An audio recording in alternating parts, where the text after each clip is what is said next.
May bunga na ang aking talong, guys. And ay, mahigit 1 year na siya na nakatanim. At ngayon ay kalbo-kalbo na siya. Kalbo-kalbo na.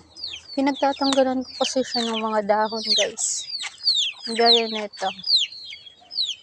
Pangit na ng dahon niya, kaya kailangan kong tanggalin.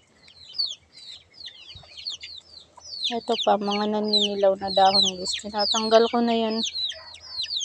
Sayang yung nutrients na pupunta sa talong. Pupunta pa muna sa sirang dahon. Kaya mas maigi na yung tanggalin na lang yung mga tuyong dahon.